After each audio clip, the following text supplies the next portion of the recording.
Now, uncovering corruption often depends on a few brave souls who are prepared to blow the whistle. So it was alarming to read in the media on Sunday that a state capture secret witness had narrowly survived an assassination attempt. The witness worked as a bodyguard for former Eskom CEO Brian Molefe and testified last August that Molefe received cash from the Gupta family. The witness told the Sunday Times he had received a number of threatening messages warning him not to appear at the commission. So, how carefully are authorities protecting the identity of secret witnesses and whistleblowers? I'm joined now by Mandy Weiner. She's written a book, The Whistleblowers. Mandy, thank you very much for joining us. Before we chat, I just want to listen to what Deputy Chief Justice Raymond Zondo had to say about this incident this past weekend. Let's take a listen. It is completely unacceptable that witnesses, whether they have given evidence before the commission or are still going to give evidence before the commission, are targeted and attacked, and attempts are made on their lives. Attempts are made to kill them. It is completely unacceptable. And I would ask the law enforcement agencies to please assist this commission by dealing with these matters. So, Mandy, completely unacceptable, says Zondo. But what protection is there actually for these secret witnesses at state capture? Well, there's very little protection generally for witnesses. We know that the only way that whistleblowers are protected is if they protect themselves, and they can go into the witness protection unit or program if they are actual witnesses in a criminal trial or they're witnesses for the NPA. So that's what's so concerning. We know that in some instances there has been security for some of the lawyers or for Deputy Judge President Zondo, but this goes down to the very root of the problem with whistleblowing in South Africa, the lack of protection, the inadequate legislation for whistleblowing in South Africa, is that there is just not enough done to protect people who want to come forward to expose corruption. And the problem is, of course, is that we need whistleblowers to expose the corruption, but it doesn't look like there's a lot of incentive.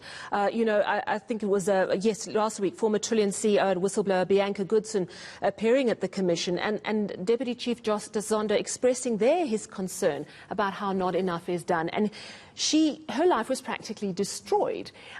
So how are we going to fix this? What needs to change, and who actually needs to change it?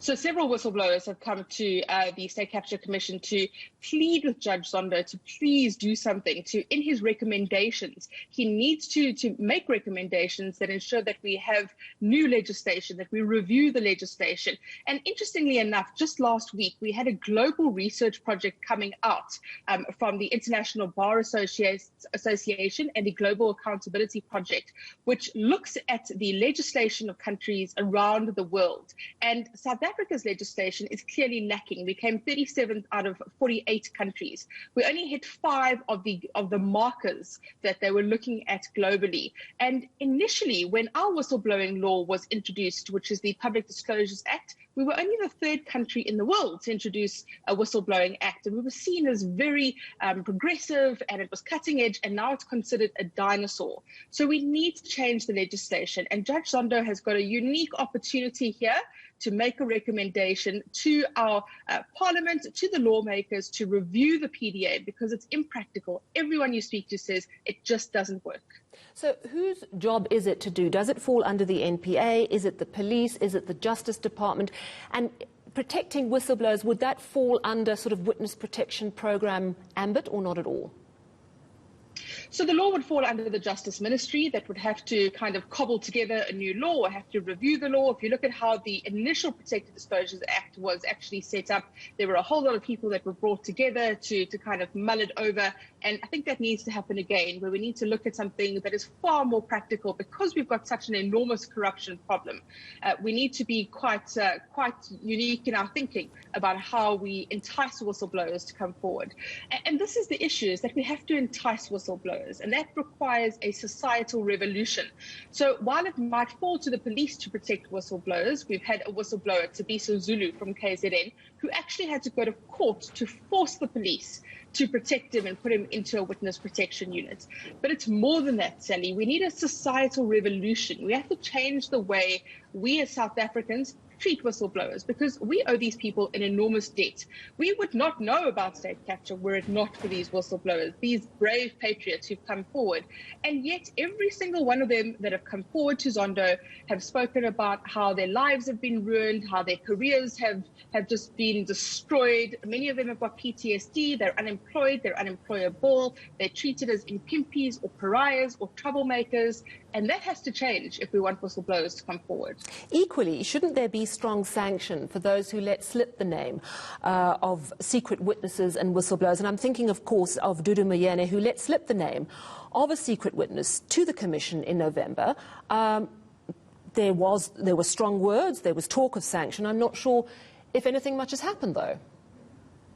No, and really there has to be accountability for that, because many of these witnesses, and we've seen now this weekend with this incident where literally this witness that had told us about Brian Molethe's visits to the Gupta compound in Saxonwold and wads of cash allegedly being paid to him, he faced an assassination attempt. 8 times somebody tried to shoot him. He's received threats. And we know that this happens. Just ask the families of Jimmy Mokhlala, or, for example, ask the family of Moss Parkway. These are people who were ANC members who spoke out about corruption and were gunned down in their driveways, and there has never been justice. So we need to ensure that if these whistleblowers are coming forward and they've been promised anonymity, that is delivered so that they can be safe, so that they are willing to come forward. Because as Judge Zondo says, this will be a deterrent. Other people will not come forward. Why would they come forward if this is the way they're going to be treated? Absolutely. Thank you so much for chatting to us this evening. Mandy Weiner, journalist, 702 anchor